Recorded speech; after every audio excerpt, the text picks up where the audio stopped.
अब ये बताइए, इन कानूनों को बदलने की कोई लागत है क्या? जोर से बोलिए जरा। कोई लागत आती है? हर चीज बनाने की लागत होती है। सड़क बनाने की लागत होती है, हाईवे बनाने की लागत होती है, स्कूल बनाने की लागत होती है, कॉलेज बनाने की लागत होती है। एकल विद्यालय आप चला रहे हैं, उसमें 250-300 करोड़ रुपए साल की आपकी लागत आती है। भारत के प्रत्येक कानून को विश्व का सर्वोत्तम कानून बनाने की कोई लागत है क्या? नहीं। लेकिन हुआ नहीं, क्योंकि हमने कभी यह सोचा ही नहीं है कि कानून को बदलना इंपॉर्टेंट है। और मैं अपने इंजीनियरिंग के अनुभव से कह रहा हूं, वकालत तो मैंने बाद में किया। भारत की 80% समस्याओं का मूल कारण है घटिया कानून और सड़ी हुई न्याय व्यवस्था। घटिया कानून और सड़ी हुई न्याय व्यवस्था। और हमारे पास इतने रिटायर्ड जज हैं, संविधान विशेषज्ञ हैं, कि हम 5 साल के अंदर भारत के प्रत्येक कानून का विश्व का सर्वोत्तम कानून बना सकते। अब घटिया कानून का दुष्परिणाम आप समझिए।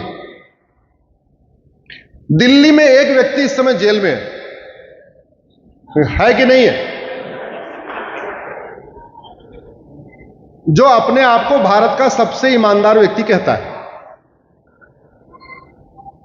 उसकी पत्नी डेली आती है, टीवी के सामने कहती हैं कि भाई साहब ने ये संदेश दिया है। जेल में संपर्क नहीं हो रहा है, चिट्ठी वहां से इश्यू नहीं हो सकती है, फिर भी कह रहे हैं रिटर्न ऑर्डर दिया है ये चिट्ठी का। देखा होगा आप लोगों ने टीवी पे। जानते हैं ये सब क्यों होता है? या दूसरा, एक और जो नेता विपक्ष है, फलाने चोर है, फलाने चोर है, फलाने बिजनेसमैन चोर, फलाने बिजनेसमैन चोर, ये भी चोर वो भी चोर। उन्होंने इतने बड़े बिजनेसमैन को चोर बता दिया। बोला ना, अंबानी चोर है, अदानी चोर है, बोला। आज तक उनको सजा हुई क्या? जोर से बोलिए जरा। आज तक मुझे भारत में किसी झूठ बोलने वाले व्यक्ति को सजा हुई हो, बताइए जरा। क्योंकि भारत में झूठ बोलना पाप तो है, लेकिन झूठ बोलना अपराध नहीं है। भारत में झूठ बोलना पाप तो है, लेकिन झूठ बोलना। अब यह कानून कैसे बना? 1860 में अंग्रेजों ने इंडियन पिनल कोड बनाया था। और झूठ कौन बोलता था? अंग्रेज। उनके वायसराय झूठ बोलते थे, उनका पूरा सिस्टम झूठ बोलता था। भाई, भारत के लोग तो सच्चाई की लड़ाई लड़ रहे थे ना, हमको आजाद करो, हमको आजाद करो, हमको आजाद करो। झूठ कौन बोलता था? अंग्रेज। तो उन्होंने कानून बनाया कि झूठ बोलना अपराध होगा ही नहीं। जैसे उस समय गाड़ी केवल अंग्रेजों के पास होती थी, तो उन्होंने कानून बनाया कि बाकी सारे अपराध में तो आपको कोर्ट जाना पड़ेगा जमानत कराने। अगर आपने गाड़ी से किसी का मर्डर भी कर दिया तो आपको थाने से जमानत हो जाएगी। क्यों? क्योंकि गाड़ी भी उनकी थी, थानेदार भी उनका था, तो कोर्ट जाना नहीं पड़ेगा। वहीं थाने में बैठे बैठे आपने एक्सीडेंट किया, वहीं से बेल मिल जाएगी। सफेद पोस्ट सफेद झूठ बोल रहे हैं।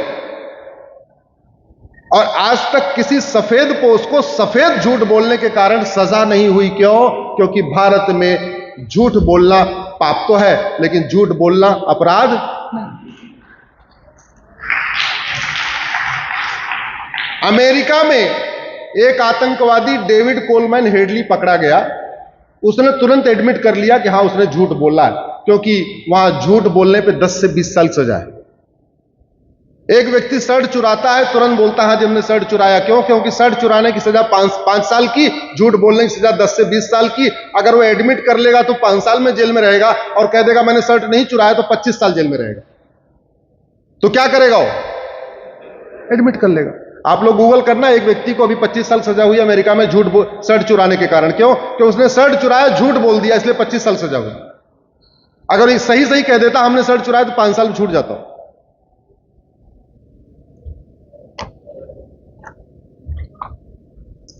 इतने साइबर फ्रॉड भारत में बढ़े हुए हैं। एसएमएस भेज भेज के लोगों का अकाउंट हैक किया जा रहा है। हो रहा है कि नहीं हो रहा है? अनवांटेड एसएमएस आ रहे हैं कि नहीं? अनवांटेड फोन कॉल आ रहे हैं कि नहीं? लोगों को एसएमएस डाल के कि यहां लिंक, यहां क्लिक मार दो तुम्हारा कुरियर आएगा, यहां क्लिक मार दो तुम्हारा ये आ जाएगा, और जैसे क्लिक किया आपका खाता खाली। किसी साइबर फ्रॉड करने वाले को 10-20 साल सजा हुई क्या? हुई? नागरिकता खत्म हुई? आजीवन कारावास, फांसी हुआ? नहीं। क्यों? क्योंकि ये सन 2000 वाला इंफॉर्मेशन टेक्नोलॉजी एक्ट चल रहा है, आज तक इसको बदला नहीं गया। Money laundering 2002। मेरा यह कहना है कि भारत के कानूनों में बहुत सारी खामियां हैं, इसीलिए ही नेता भी सब सफेद पोश बोल रहे हैं, झूठ बोलते रहते हैं, क्योंकि उनको पता है कि झूठ बोल लो कोई फर्क नहीं पड़ेगा, और वो झूठ बोल रहे हैं। झूठ बोल के जाति के आधार पे बांट रहे हैं, झूठ बोल के भाषा के आधार पे बांट रहे हैं, झूठ बोल के क्षेत्र के आधार पे बांट रहे हैं। एक नेता को हर इलेक्शन के पहले चोट लगती है,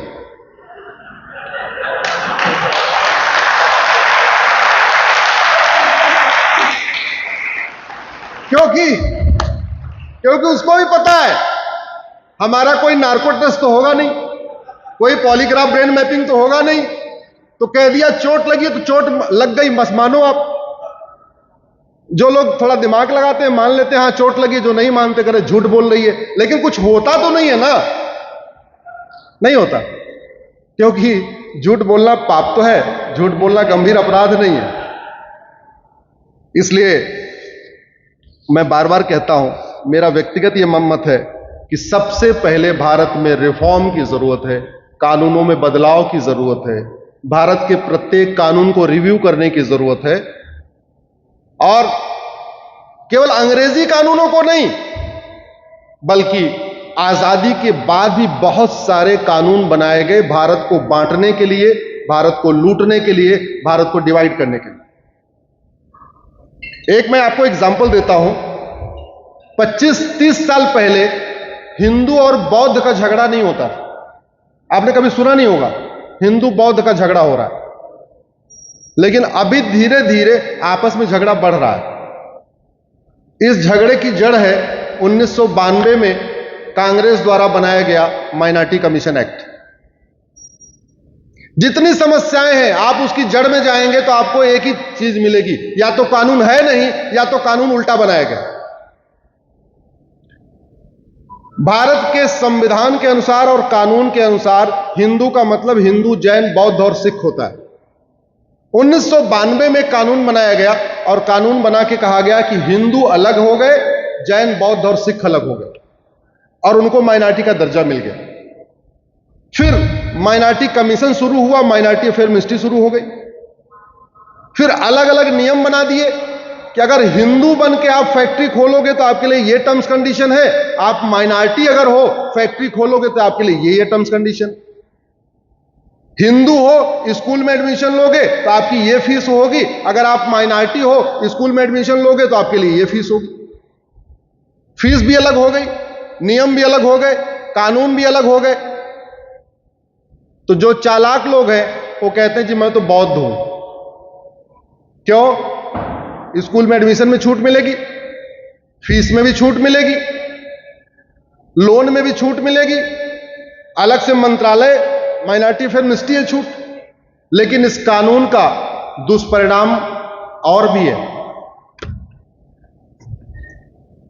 झुग्गी में जो लोग रहते हैं सबकी आर्थिक स्थिति एक जैसी होती है। झुग्गी नंबर 1 में हिंदू रहता है, झुग्गी नंबर 2 में मुस्लिम है, झुग्गी नंबर 3 में क्रिश्चियन है। झुग्गी नंबर 2 और 3 में जो मुस्लिम और क्रिश्चियन है उनके लिए 1000 रुपए वजीफा मिलेगा।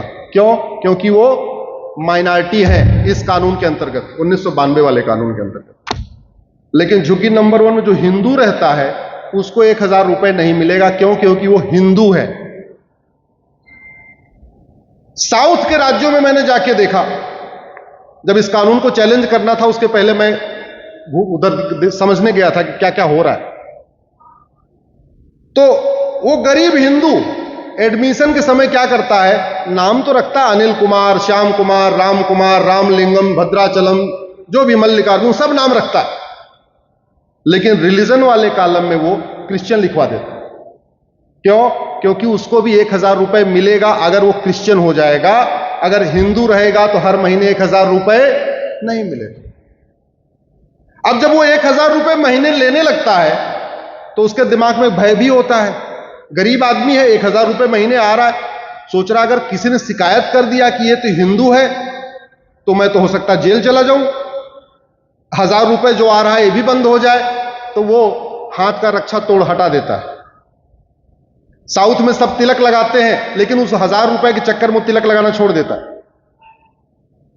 होली दिवाली मनाना छोड़ देता है, पोंगल मनाना छोड़ देता है, और उस 1,000 रुपए के चक्कर में गले में क्रॉस पहन लेता है। इसको कहते हैं स्टेट स्पॉन्सर्ड कन्वर्जन। आपके सबके दिए हुए पैसे से, इनकम टैक्स से, जीएसटी से, जो भी टैक्स, टीडीएस से, वैट से, माइनॉरिटी कमीशन चलता है, माइनॉरिटी अफेयर मिनिस्ट्री चलती है, और वो क्या कर रही है? इनडायरेक्टली कन्वर्ट करा रही है।